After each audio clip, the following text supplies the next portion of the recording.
tajam, panik bercampur marah. Yudi terpaku di tempat. Ia ingin lari tapi kaki seakan membeku. Pak Qodir bangkit, menutup kendi, lalu bergegas masuk. Tatapan matanya menusuk seperti pisau. "Kau dengar apa saja?" tanyanya dengan suara rendah. "Ayah, itu tadi suara siapa? Apa maksud ayah dengan perjanjian?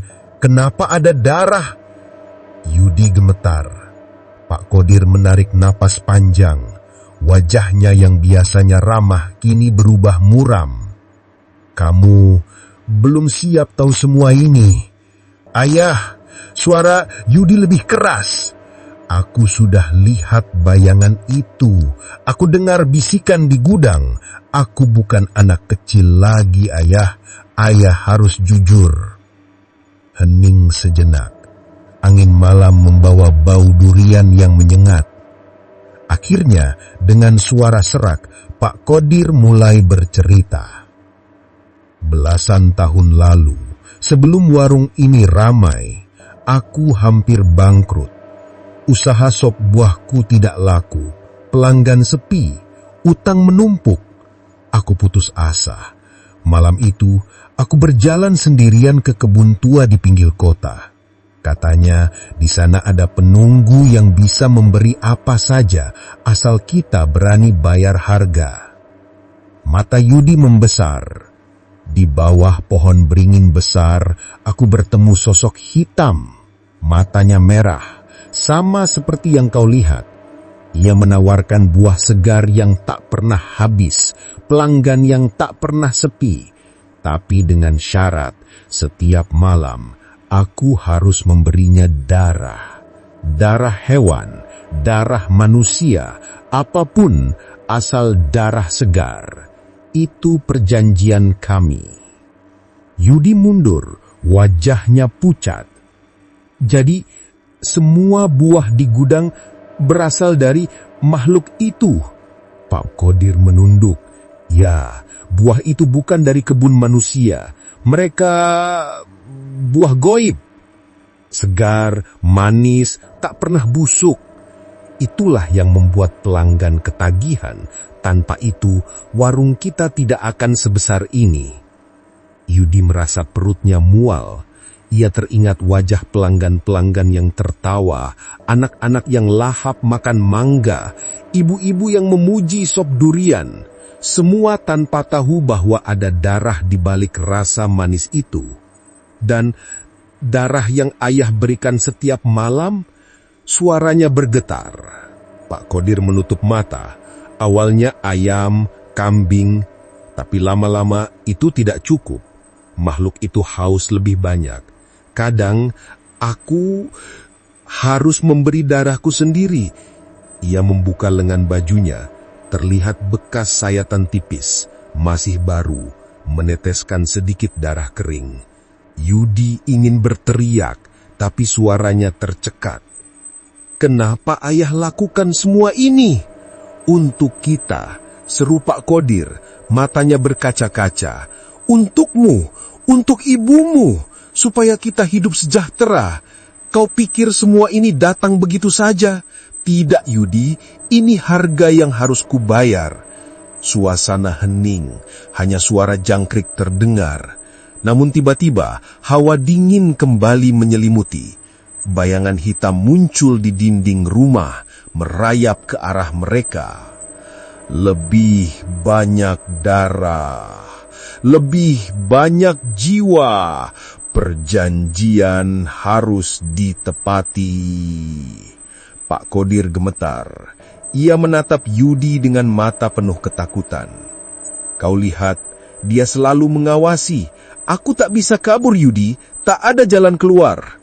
Yudi mundur, menempel ke dinding. Ia tahu apapun yang terjadi, keluarganya sudah terikat dalam perjanjian terkutuk.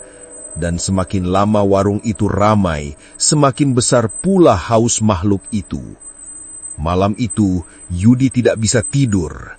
Kata-kata perjanjian darah terus terngiang di kepalanya. Ia sadar semua tawa di warung hanyalah masker dari rahasia kelam. Dan ia juga sadar, cepat atau lambat, giliran darah manusia yang harus dipersembahkan. Malam itu, langit tampak pekat. Bulan tertutup awan hitam, dan suara angin berdesir membawa aroma aneh. Campuran buah manis dan darah segar. Di dalam rumah, Yudi duduk gelisah. Tubuhnya lemas, pikirannya kacau. Setelah semua yang ia dengar dari ayahnya, ia tahu keluarga mereka tidak lagi hidup normal. Mereka hidup dalam naungan perjanjian iblis. Pak Qodir duduk di ruang tengah, wajahnya muram. Di depannya ada kendi tanah liat, masih berisi cairan merah yang belum habis. Matanya sayu, pundaknya lunglai, seakan beban rahasia itu sudah terlalu berat. Bu Rasti, yang sejak awal hanya tahu sedikit, malam itu akhirnya bertanya dengan suara bergetar. Qodir, aku tidak tahan lagi. Setiap malam kau keluar, setiap malam bau amis itu menyebar. Apa yang sebenarnya terjadi? Pak Qodir menatap istrinya. Bibirnya bergetar, matanya berkaca-kaca. Ia ingin berbohong lagi, namun air matanya jatuh terlebih dahulu. Semua ini demi kalian, demi warung, demi hidup kita. Tapi sekarang aku takut dia mulai minta lebih. Minta lebih? Maksudmu apa? Sebelum Qodir sempat menjawab, suara berat terdengar dari arah gudang. Suara itu bergema, menyerupai banyak mulut berbicara sekaligus. Darah hewan tak cukup, darahmu pun tak cukup. Saatnya darah manusia. Ruangan langsung menjadi dingin. Lampu bohlam berkedip-kedip, lalu padam seketika. Hanya cahaya redup dari luar jendela yang tersisa menambah kesan menyeramkan. Yudi berlari memeluk ibunya. "Ibu, ini semua nyata. Aku sudah lihat sendiri. Bayangan itu, suara itu, dia bukan manusia." Pak Kodir berdiri, tubuhnya gemetar. "Iyaten, iyata aku sudah keberaderian. Aku hanya butuh darah hewan." Tawa berat terdengar lagi. "Janji selalu berkembang. Warungmu makin ramai, pelanggan makin banyak, harga juga harus makin besar." Tiba-tiba, pintu gudang terbuka dengan sendirinya. Dari kegelapan, muncul asap hitam pekat menggulung masuk ke ruang tengah. Sosok tinggi menjulang tampak samar di balik kabut itu. Matanya merah, menyala seperti bara. Bau busuk menyeruak, menusuk hidung hingga membuat perut mual. "Tidak," Bu Rasti berbisik lirih, wajahnya pucat pasi. Makhluk itu mendekat, suaranya bergema. "Saatnya tumbal terakhir. Darah keluarga." Pak Kodir menjerit, "Tidak, ambil aku saja, jangan mereka." Muda, manis, segar, perjanjian harus ditepati. Yudi merasakan hawa dingin menyelimuti tubuhnya. Nafasnya berat seolah ada tangan tak terlihat mencekik lehernya. Bu Rasti mencoba melindunginya, namun tubuhnya justru terdorong ke samping. Pak Kodir bangkit dengan sisa tenaga. Ia meraih kendi tanah liat di lantai, lalu menumpahkan isinya ke tanah. Cairan merah itu muncrat, menyebar ke segala arah. "Ambil darahku, ambil semua, jangan sentuh anakku," teriaknya putus asa. Makhluk itu berhenti sesaat, suaranya menggeram. "Darahmu hampir habis, tak berguna lagi." Dengan sekuat tenaga, Pak Kodir meraih pisau dapur yang tergeletak di meja. Tanpa ragu, ia menggores lengannya lebih dalam. Darah mengucur deras ke lantai. "Ambil ini, biarkan keluargaku bebas." Namun makhluk itu hanya tertawa. "Kau tak bisa lari dari janji. Setiap perjanjian selalu butuh tumbal terakhir. Jiwa manusia yang paling kau cintai." Pak Kodir terdiam. Matanya menatap Yudi yang masih gemetar di pelukan ibunya. Air mata jatuh, bercampur dengan darah di pipinya. Perlahan ia melangkah ke arah anaknya. "Maafkan ayah, Yudi. Semua ini salah ayah." "Jangan ayah, jangan lakukan apapun!" Yudi berteriak, berusaha bangkit. Namun makhluk itu semakin menekan. Bayangan hitam merayap ke dinding, menutup setiap jalan keluar. Hawa ruang itu semakin dingin, menusuk tulang. Pak Kodir berdiri tegak, lalu menghadap ke makhluk itu. "Kalau begitu, ambil aku sebagai tumbal terakhir, biarkan anak istriku pergi." Tumbal terakhir harus darah baru, harus darah muda. "Tidak!" seru Pak Kodir, lalu dengan teriakan terakhir, ia menghunus pisau ke dadanya sendiri. Darah memancar deras, membasahi lantai. Tubuh Pak Kodir jatuh tersungkur, nafasnya tersengal-sengal. Makhluk itu terdiam. Asap hitam berguncang, seakan marah. Mata merahnya menyala lebih terang. "Kau melanggar aturan, tapi darahmu cukup untuk sementara." Perlahan, bayangan itu memudar. kembali ke kegelapan gudang. Pintu menutup keras dengan sendirinya. Ruangan sunyi, hanya ada tubuh Pak Kodir yang terbaring dengan darah menggenang di sekitarnya. "Ayah!" Yudi menjerit, memeluk tubuh ayahnya yang dingin. Bu Rasti menangis histeris, memeluk keduanya. Malam itu perjanjian darah berakhir dengan nyawa. Namun tidak ada yang tahu apakah makhluk itu benar-benar pergi atau hanya menunggu waktu untuk kembali. Keesokan harinya, warung sop durian tetap dibuka. Pelanggan tetap datang, tertawa, menikmati buah segar yang entah dari mana asalnya. Hanya Yudi yang tahu, setiap mangkuk sop buah yang tersaji masih menyimpan jejak perjanjian iblis. Dan setiap kali angin malam berhembus lewat gudang, ia masih bisa mendengar bisikan samar, "Perjanjian belum benar-benar selesai." Itulah kisah kelam tentang sop durian perjanjian iblis. Warung yang selalu ramai, tapi dibangun di atas darah dan janji kegelapan. Apakah benar semuanya berakhir malam itu? Atau hanya permulaan dari kutukan yang lebih besar? Hanya waktu dan keberanian kalian yang bisa menjawabnya. Ingat, setiap kali kalian menikmati manisnya buah, jangan lupa, mungkin ada rasa lain yang tak terlihat, rasa dari jiwa-jiwa yang telah dikorbankan, sampai bertemu di cerita berikutnya, jika kalian masih berani mendengar.